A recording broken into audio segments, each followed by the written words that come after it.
Hello बच्चों, micro education classes में आप सभी का स्वागत है। तो बच्चों, आज की क्लास होने वाली बहुत ज़्यादा इंपॉर्टेंट, क्योंकि जो टॉपिक हम आज पढ़ने वाले हैं वहाँ से आते हैं भर भर के क्वेश्चन। अच्छा ठीक है, एक दो क्वेश्चन, और एक दो क्वेश्चन भी ऐसे नहीं फिक्स वाले आते हैं बिल्कुल कि ये क्वेश्चन आने हैं तो आने ही हैं ऐसे क्वेश्चन। तो आज का टॉपिक होने वाला है बहुत ज़्यादा इंपॉर्टेंट। तो खुद भी बैठिए, दोस्त को भी बैठाइए, पेन कॉपी लेके बैठिए और जो लिखा रहा हूँ उसको नोट करते जाइए। तो चलिए शुरू करते हैं, लेट्स स्टार्ट। जो आज का जो टॉपिक है वो है अपना अभिक्रियाओं के प्रकार। और अभिक्रियाओं के प्रकार कौन कौन से हैं?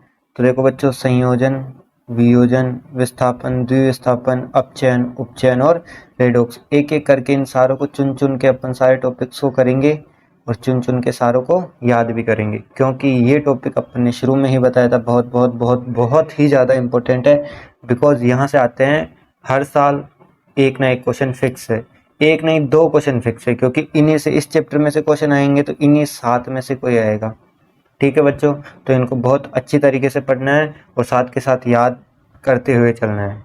और कॉपी और पेन लेके बैठ जाओ, जिससे जो भी मैं लिखा रहा हूँ उसको नोट कर लेना और अच्छे से परिभाषाओं को याद करना, साथ के साथ एग्जाम्पल्स को भी याद करना। तो चलिए बच्चों, पहली अभिक्रियाओं को समझते हैं। और पहली अभिक्रिया कौन सी है? संयोजन अभिक्रिया। संयोजन अभिक्रिया बहुत इंपॉर्टेंट है, क्योंकि बच्चों यहाँ से भी हर साल एक ना एक क्वेश्चन उठ के आता है और इस अभिक्रिया की परिभाषा को साथ के साथ अपन को याद करके करते हुए चलना है। तो क्या है बच्चों अभिक्रिया, किस प्रकार से है? देखो, ऐसी अभिक्रिया जिसमें दो या दो से अधिक अभिकारक, और अभिकारक अपन ने देखे था पिछली क्लास के अंदर, क्या होता है कि जो पदार्थ अभिक्रियाओं के अंदर शामिल होते हैं या भाग लेते हैं उनको अपन क्या बोलते हैं? अभिकारक बोलते हैं। जुड़कर किसका निर्माण करते हैं? एकल उत्पाद का। और सबसे इंपॉर्टेंट बात ही यही है, क्या है बच्चों? किसका निर्माण करते हैं? एकल उत्पाद का निर्माण कौन करते हैं? दो या दो से अधिक अभिकारक। तो या दो या दो से अधिक अभिकारक मिलते हैं तो कितने उत्पाद का निर्माण होता है? एक उत्पाद का निर्माण होता है। तो हमेशा ध्यान रखना, जहाँ पे एक उत्पाद का निर्माण होता है उसको अपन क्या बोलते हैं? संयोजन अभिक्रिया। तो साथ के साथ अभी याद कर लेना है, ऐसी अभिक्रिया जिसमें दो या दो से अधिक अभिकारक जुड़ते हैं और एकल उत्पाद का निर्माण होता है उसको अपन क्या बोलते हैं? संयोजन अभिक्रिया कहते हैं। तो बच्चों, इस अभिक्रिया को अपन इस प्रकार से भी लिख सकते हैं। अपन क्या बोल रहे हैं? दो या दो से अधिक अभिकारक, दो या दो से अधिक अभिकारक। अपन ने बोला एक कोई अभिकारक ए है, दूसरा कोई अभिकारक बी है, तो इन दोनों के जुड़ने के बाद अपन को तीसरा प्रोडक्ट या उत्पाद क्या प्राप्त होगा? ए बी प्राप्त होता है, जो क्या है बच्चों? एकल उत्पाद है। और जो जुड़ कितने अभिकारक रहे हैं? दो अभिकारक रहे हैं। तो यहाँ से अपन को परिभाषा याद हो गई है, दो या दो से अधिक अभिकारक जुड़कर किसका निर्माण करते हैं? एकल उत्पाद का निर्माण करते हैं। तो हमेशा ध्यान रखना कि संयोजन अभिक्रिया में कोई भी दो जनों की शादी होती है तो जब बच्चा पैदा होता है तो कितने बच्चे पैदा होते हैं? एक ही बच्चा पैदा होता है। हमेशा ध्यान रखना, ऐसी अभिक्रिया जिसमें दो अभिकारक जुड़ते हैं, दो अभिकारक जुड़ते हैं मतलब दो जनों की शादी होती है तो कितने? एकल उत्पाद। तो कितना प्रोडक्ट मॉडल प्राप्त होता है? एक प्रोडक्ट। तो बच्चों, संयोजन अभिक्रिया की परिभाषा याद रखने के साथ अपन को एक ना एक एग्जाम्पल जरूर याद रखना है, और वो आपकी किताब में पहले पेज से ही चालू हो जाता है। बिल्कुल ही आसान एग्जाम्पल है। जैसे अपन पढ़ते हैं, मैग्नीशियम की अभिक्रिया किससे कराते हैं अपन? ऑक्सीजन से। तो अपन को क्या प्राप्त होता है बच्चों? मैग्नीशियम ऑक्साइड प्राप्त होता है। अगर और हमने आपको संतुलित करना भी सिखाया था। क्या सिखाया था? कि यहाँ पे ऑक्सीजन 2 है, यहाँ पे मैग्नीशियम 1 है, तो यहाँ पे लग जाएगा 2। तो यहाँ पे ऑक्सीजन 2 हो गए और यहाँ पे मैग्नीशियम कितने हो गए? 2। तो यहाँ पे लगा देंगे 2। तो ये पूरी समीकरण क्या हो गई? संतुलित। तो एक एग्जाम्पल तो ये हो गया किसका? संयोजन अभिक्रिया का। ठीक है बच्चों, एक और एग्जाम्पल देखें तो बच्चों, एक है जैसे कार्बन की अभिक्रिया किससे कराते हैं अपन? ऑक्सीजन से। तो अपन को क्या प्राप्त होता है? CO2। तो ये दो कुछ एग्जाम्पल हैं। इसके साथ में एक और बढ़िया सा एग्जाम्पल लेते हैं जो आपकी परीक्षा में आने का हर बार चांस होता है और बहुत बार आया भी है परीक्षाओं के अंदर। ठीक है, तो बहुत इंपॉर्टेंट होने वाली है। तो बच्चों एक और एग्जाम्पल लेते हैं जो बहुत ज़्यादा इंपॉर्टेंट होने वाला है। ये बहुत बार परीक्षाओं में आया है और इस बार भी आने की बहुत ज़्यादा उम्मीद है। तो बच्चों एग्जाम्पल लेते हैं अपन एक और, जिसका नाम है CaO। इसकी अभिक्रिया किससे कराएंगे अपन बच्चों? H2O से। फिर इससे अपन को जो प्रोडक्ट प्राप्त होगा वो कौन सा प्राप्त होगा, या उत्पाद जो अपन को प्राप्त होगा, कैल्शियम हाइड्रोक्साइड। ठीक है बच्चों, लेकिन इसके साथ में क्या प्राप्त होता है अपन को, थोड़ी बहुत क्या प्राप्त होती है, ऊष्मा प्राप्त होती है। क्या प्राप्त होती है, ऊष्मा। तो बच्चों अपना पहला क्या दे रखा है, CaO, और CaO को अपन क्या बोलते हैं, कैल्शियम ऑक्साइड।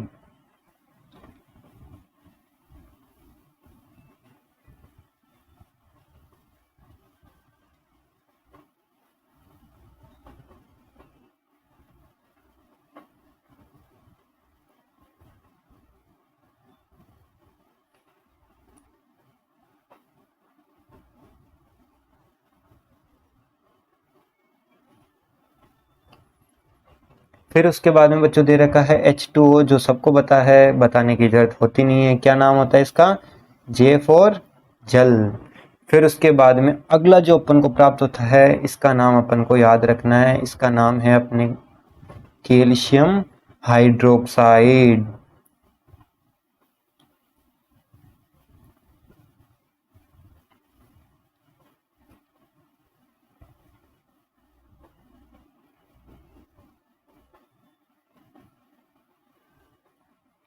तो बच्चों कभी कभी क्या होता है, असली नाम से ज़्यादा जो घर पे जो नाम रखा जाता है वो बहुत ज़्यादा फेमस होता है।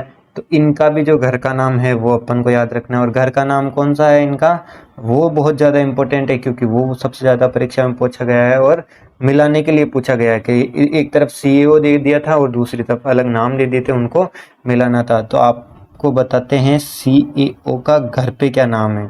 इसको सब क्या बोलते हैं, क्या बोलते हैं घर पे, घर पे इसका प्यार से नाम रखा गया है, बिना बुझा चूना।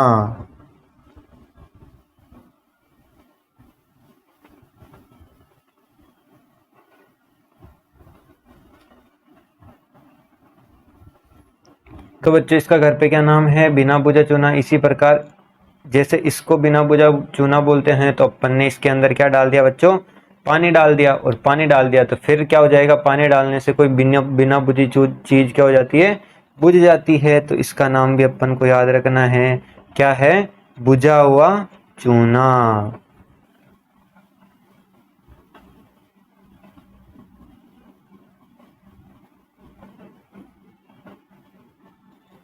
और बच्चों देखो, ये जो बुझा हुआ चूना है ना, इसको अपन क्या बोलते हैं, अपने घर पे इसको बोला जाता है कली। आपने नाम सुना होगा, क्या बोलते हैं, कली।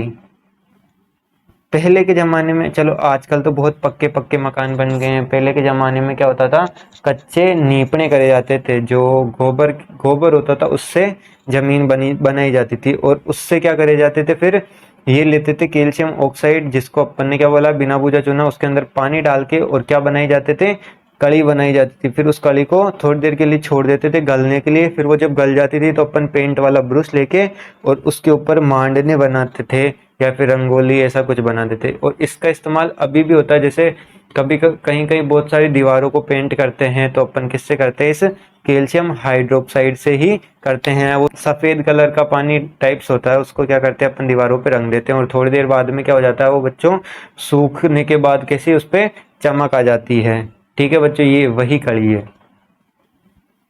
जिसको अपन क्या बोलते हैं, असली नाम तो है इसका कैल्शियम हाइड्रोक्साइड, और अन्य नाम क्या है, बुझा हुआ चूना। तो आपको याद रखना है, परीक्षा में एनी टाइम पूछा जाता है बच्चों के, CaOH होल ट्वाइस का असली नाम क्या है, कैल्शियम हाइड्रोक्साइड। और घर पे क्या नाम रखा गया है, प्यार से इसको क्या बोलते हैं, बुझा हुआ चूना। उसी प्रकार कैल्शियम ऑक्साइड का घर पे नाम क्या है बच्चों, बिना बुझा चूना। और बिना बुझे चूने का असली नाम क्या रखा गया है, कैल्शियम ऑक्साइड। आपको तीनों चारों नाम याद रखने हैं। तो बच्चों अगली बात जो हम करेंगे वो करेंगे, संगमरमर का निर्माण कैसे होता है। और संगमरमर को तो बच्चा बच्चा जानता है। क्यों जानता है, क्योंकि आजकल के बच्चों में बहुत ज़्यादा क्या हो गया है, प्रेम का प्रसार बहुत ज़्यादा हो गया है। और प्रेम का प्रसार ज़्यादा हो गया है तो प्रेम के लिए बनी इमारतें भी सबको याद होगी। तो एक प्रेम की इमारत किसने बनाई थी, शाहजहां ने बनाई थी, जो किससे बनी हुई है, संगमरमर से बनी हुई है। तो इसका निर्माण कैसे होता है बच्चों, यही अपन देखेंगे। तो देखो अपन ने पे अभी थोड़ी देर पहले एक अभिक्रिया देखी थी, कौन सी देखेगी, CaO की अभिक्रिया अपन H2O से करवाते हैं तो अपन को क्या प्राप्त होता है, CaOH का होल ट्वाइस प्लस ऊष्मा, क्या प्राप्त होती है, ऊष्मा। तो अपन को ऊष्मा से अभी काम नहीं है, अपन को किससे काम है, अपन को काम है बच्चों CaOH होल ट्वाइस से। बच्चों जब हम क्या करते हैं, तो बच्चों जब हम क्या करते हैं, ये CaOH होल ट्वाइस, इसको अपन बोलते हैं बुझा हुआ चूना। जब इसको दीवारों के ऊपर लगाया जाता है तो दीवारों पे लगाने के पश्चात क्या होता है कि वायुमंडल के ऊपर अंदर कौन उपस्थित होती है, CO2 गैस उपस्थित होती है। जब ये इसके साथ में क्या करती है, अभिक्रिया करती है, और ये इसके साथ में अभिक्रिया करके किसका निर्माण करती है, एक नया उत्पाद बनाती है जिसको अपन क्या बोलते हैं, कैल्शियम कार्बोनेट। और जब ये कैल्शियम कार्बोनेट बनता है और इसके साथ में अपन को क्या प्राप्त होता है, H2O प्राप्त होता है।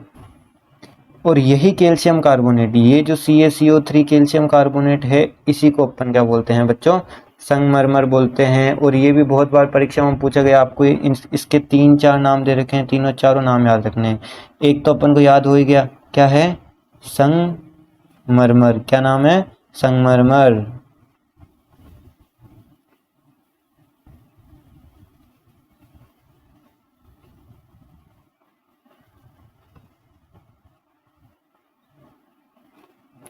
दूसरा नाम भी आपको बता ही दिया है मैंने, क्या है बच्चों, कैल्शियम। कैल्शियम तो आपको दिख ही रहा है। और CO3 को अपन क्या बोलते हैं, कार्बोनेट।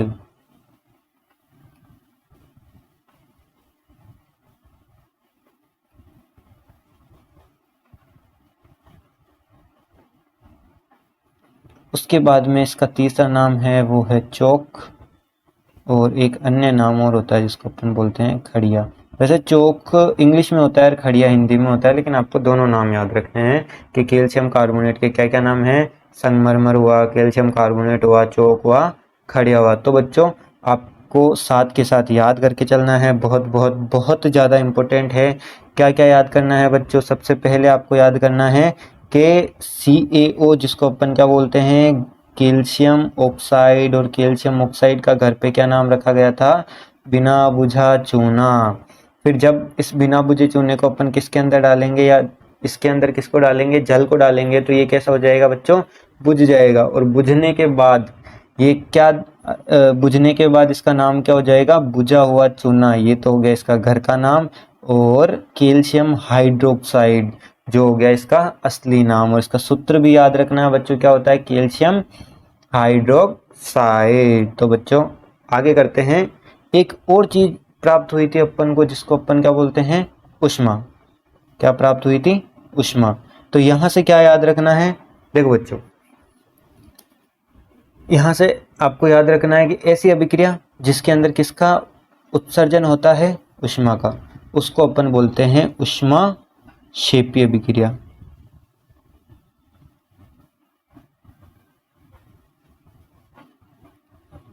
तो आपको याद रखना है कि जिस अभिक्रिया में ऊष्मा का उत्सर्जन होता है या उत्पाद में ऊष्मा का क्या होता है, निर्माण होता है, उसको अपन क्या बोलते हैं, ऊष्मा क्षेपीय अभिक्रिया। और ये अभिक्रिया इतनी ज़्यादा इम्पोर्टेंट है क्योंकि इसके उदाहरण बहुत बहुत बहुत बार पूछे गए हैं। ठीक है बच्चों, तो ये आपको याद रखना है, बहुत बहुत बहुत ज़्यादा इम्पोर्टेंट है। और इस अभिक्रिया की परिभाषा भी साथ के साथ याद कर लेनी। वो वैसे तो आपको याद हो गई होगी कि ऐसी अभिक्रिया जिसके अंदर ऊष्मा का क्या होता है, निर्माण होता है, उसको अपन क्या बोलते हैं, ऊष्मा क्षेपीय अभिक्रिया बोलते हैं। तो बच्चों देखो यहाँ पे लिखा हुआ है अच्छे से कि ऐसी अभिक्रिया जिसके अंदर निर्माण किसका होता है, ऊष्मा का उत्सर्जन होता है, उसको अपन क्या बोलते हैं, ऊष्मा क्षेपीय अभिक्रिया बोलते हैं। और इसके 3 एग्जाम्पल है, तीनों एग्जाम्पल मोस्ट से भी मोस्ट इम्पोर्टेंट है, आप लगा लेना क्योंकि हर बार सवाल आता है। और इसमें से भी सबसे मोस्ट इम्पोर्टेंट सवाल आप ये देख सकते हो, श्वसन।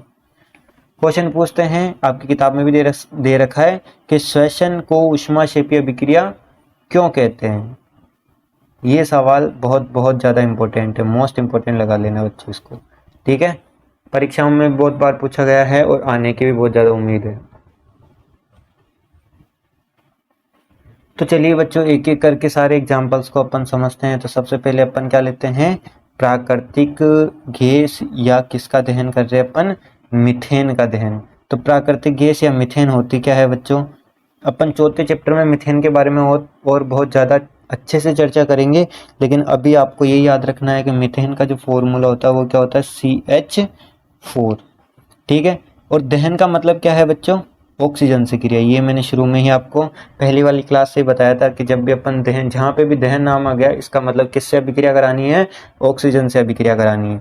तो जब अपन क्या करेंगे बच्चों कि ये मीथेन है, इसका क्या करने वाले हैं अपन, दहन एक माचिस लेंगे और इसके ऊपर पटक देंगे तो क्या हो जाएगा, दहन हो जाएगा।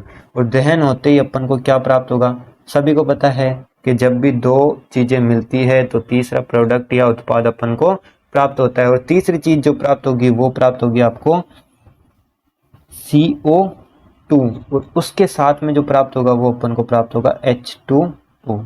और ये अभिक्रिया भी इम्पोर्टेंट है। क्यों इम्पोर्टेंट है, क्योंकि इसकी क्या पूछ लेते हैं, संतुलित रासायनिक समीकरण पूछ लेते हैं। तो ये आपको याद रखना है। तो बच्चों अपन ने पिछली वाली कक्षा में संतुलित रासायनिक समीकरण सीखा था, एक बार यहाँ पे देख लेते हैं किस प्रकार से संतुलित हो रही है रासायनिक समीकरण। तो देखो बच्चों कार्बन 1 है, यहाँ पे कार्बन 1 है, कोई टेंशन नहीं है। फिर देखो बच्चों अपन बात किसकी करेंगे, हाइड्रोजन की। हाइड्रोजन यहाँ कितने हुए हैं, 4 हुए हैं, यहाँ पे कितने हो रखे हैं, 2 रखे हैं। तो अपन को एक तो किसको संतुलित करना है, हाइड्रोजन को। ठीक है, उसके अलावा ऑक्सीजन यहाँ पे कितने हो रखे हैं, 2 रखे हैं। ऑक्सीजन यहाँ पे कितना हो रखा है, 1 हो रखा है। तो एक किसको संतुलित करना है अपन को, ऑक्सीजन को। तो बच्चों ये अभिक्रिया बहुत ज़्यादा इंपॉर्टेंट होने वाली है। और इम्पोर्टेंट किस पर्पस में होने वाली है, ये होने वाली है संतुलित रासायनिक समीकरण के पर्पस में।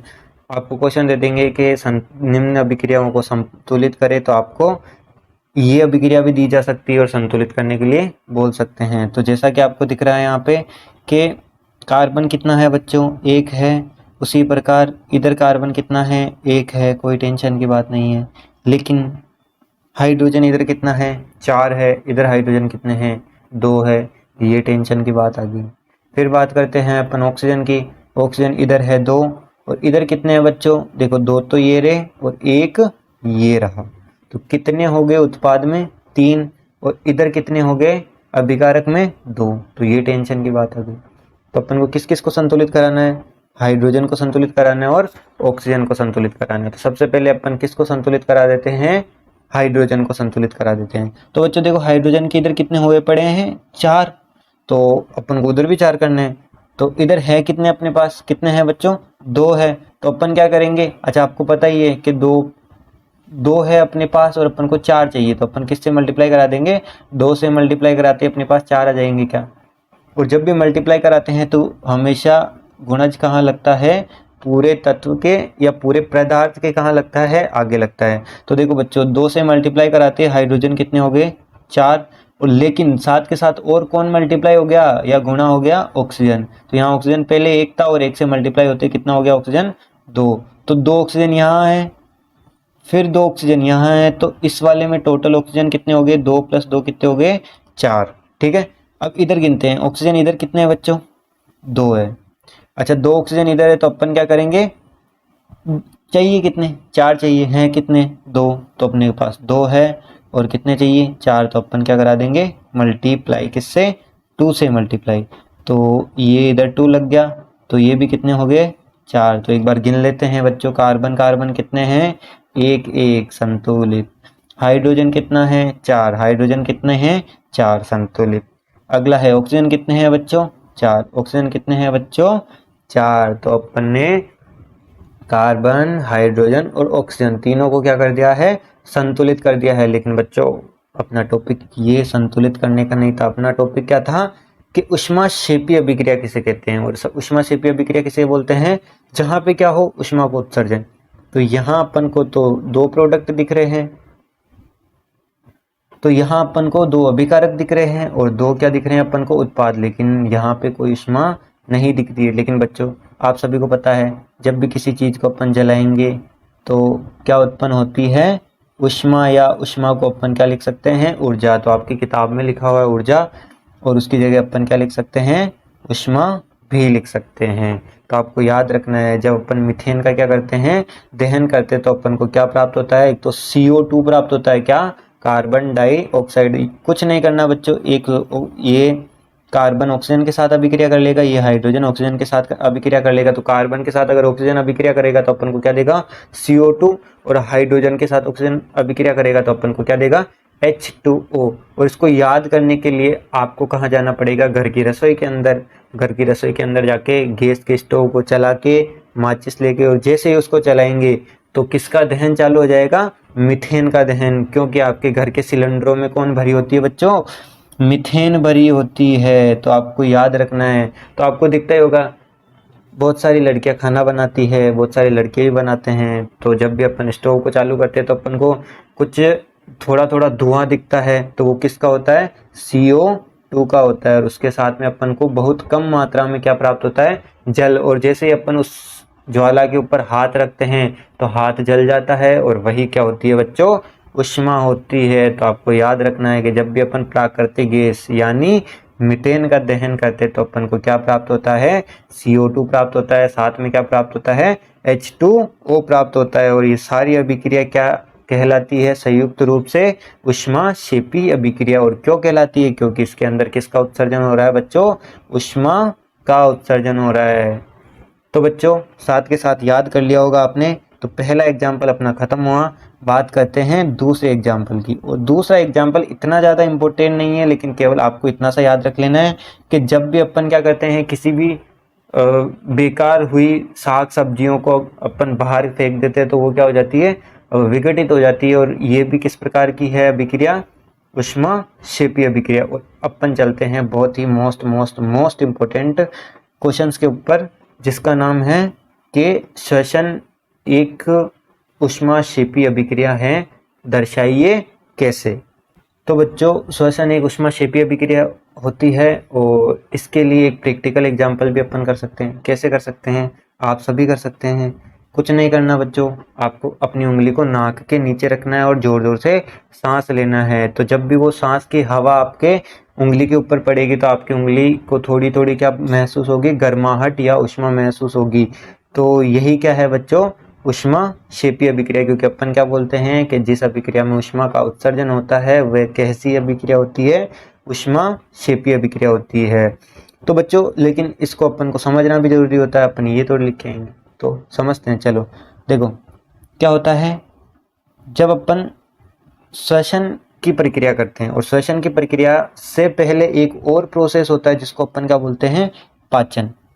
अपने शरीर में 5-6 प्रक्रम ऐसे हैं, जैव प्रक्रम 5 प्रक्रम होते हैं जो रेगुलर टाइप से चलते रहते हैं, लगातार अपने कार्य करते रहते हैं। जो आपका 6वां या 5वां चैप्टर होगा उसको भी अपन पढ़ेंगे, तब इन सारी प्रक्रियाओं को एक एक करके लेंगे। लेकिन जब क्या होता है, पाचन की अभिक्रिया होती है तो अपन को एक चीज प्राप्त होती है, और एक चीज कौन सी प्राप्त होती है, उसको बोलते हैं अपन ग्लूकोज। बिस्किट खाए होंगे आपने ग्लूकोज वाले, वही ग्लूकोज अपन को प्राप्त होती है। और ग्लूकोज क्या होता है, C6H12O6 क्या प्राप्त होता है, जब पाचन की प्रक्रिया संपूर्ण हो जाती है तो अपन को प्राप्त होता है ग्लूकोज। तो आपको ये नाम याद रखना है कि इसका नाम क्या है, ग्लूकोज। क्या नाम है इसका, ग्लूकोज। और जब अपन सांस लेते हैं तो आप सभी को पता है कौन सी गैस अपने अंदर जाती है, ऑक्सीजन गैस। और ये ऑक्सीजन गैस जब किससे क्रिया करती है, इस ग्लूकोज से अभिक्रिया करती है, तो इस ग्लूकोज का क्या कर देगी, ये विखंडन। और विखंडन का मतलब होता है तोड़ना। 2-3 डंडे की लगाएगी और क्या कर देगी, इसको तोड़ देगी। और तोड़ने के बाद जो अपन को प्रोडक्ट या उत्पाद प्राप्त होगा उसका नाम क्या है, CO2, जो अपन क्या करते हैं, सांस लेने के बाद में नाक द्वारा बाहर निकाल देते हैं। उसके साथ में अपन को क्या प्राप्त होता है, H2O। और साथ के साथ देखा करो बच्चों, खाना खाने के बाद में अपन को ऊर्जा प्राप्त होती है ना, तो वही ऊर्जा क्या है, एक प्रकार से ऊष्मा ही है। तो यहाँ पे ऊष्मा और ऊर्जा को एक इक्वली माना है इस वाले चैप्टर में, इसलिए अपन क्या लिखेंगे यहाँ पे, ऊर्जा। क्या लिखेंगे, ऊर्जा। तो जब अपन क्या करते हैं, खाना खाते हैं, तो अपन को क्या प्राप्त हो जाती है, ऊर्जा प्राप्त हो जाती है। और ऊर्जा किस प्रोसेस से प्राप्त होती है, इसी ग्लूकोज के विखंडन के प्रोसेस से अपन को या क्रम से अपन को क्या प्राप्त होती है, ऊर्जा, जिससे अपन हर काम कर पाते हैं, पढ़ पाते हैं, लिख पाते हैं, खेल पाते हैं, कूद पाते हैं और सबसे ज़्यादा इम्पोर्टेंट फ़ोन चला पाते हैं। ठीक है बच्चों।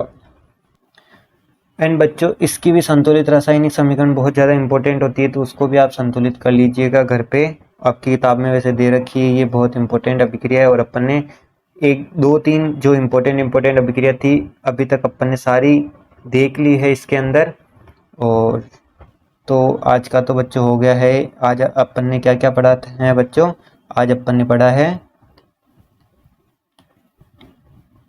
शुरुआत में अपन ने देखा था कि अपन संयोजन, वियोजन, विस्थापन, द्विविस्थापन, अपचयन, उपचयन और रेडॉक्स, ये सारी अभिक्रियाओं के बारे में चर्चा करेंगे और ये बहुत ज़्यादा इम्पोर्टेंट होने वाली है। ठीक है।